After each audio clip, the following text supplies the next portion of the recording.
मागील 1.5 ते 2 महिन्यांपासून सलग अमरावतीमध्ये जे आहे ते तापमान मोठ्या प्रमाणावर तापल्याचं पाहायला मिळत आहे। उष्णतेचा फटका जो आहे तो अमरावतीकरांना बसलेला आहे। परंतु काल सायंकाळपासून जर आपण पाहिलं तर वातावरणामध्ये बदल झालेला आहे। अमरावतीचं तापमान कालचं जवळपास 4 अंशांनी जे आहे ते खाली आलेलं आहे। जवळपास 46च्या वर अमरावतीचं तापमान गेलेलं होतं, परंतु आता जर आपण पाहिलं तर अमरावतीचं कमाल तापमान हे 42 ते 43 अंशादरम्यान राहण्याची शक्यता आहे। आणि दुपारनंतर किंवा संध्याकाळी जे आहे ते हवामानात बदल होऊन तुरळक पावसाचा अंदाज जो आहे तो हवामान विभागाने वर्तवलेला आहे। मागील काही दिवसांपासून पारा जो आहे तो 46 अंशाच्या वर गेलेला आहे। 2 दिवसापूर्वी जर आपण पाहिलं अचानक वादळी वाऱ्यासह पाऊस आला, त्यानंतर गारवा जो आहे तो वातावरणामध्ये निर्माण झालेला आहे। नागरिकांना उन्हापासून दिलासा मिळाल्याचं चित्र जे आहे ते पाहायला मिळालं आहे। अशाच पद्धतीनं आज जर आपण पाहिलं तर दुपारनंतर जे आहे ते वातावरणात बदल होऊन पावसाचा अंदाज हवामान विभागानं वर्तवल्याचं चित्र सध्या पाहायला मिळत आहे। एकंदरीत जर आपण पाहिलं तर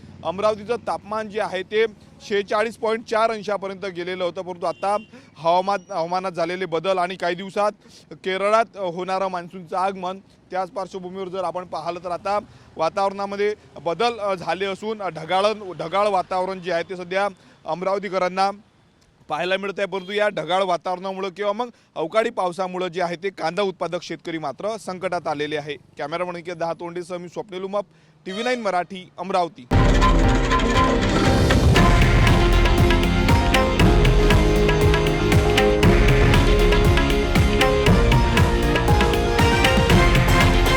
हे आहे देशातील नंबर 1 न्यूज नेटवर्क आणि आपण पाहत आहात TV9 मराठी, एकमेव।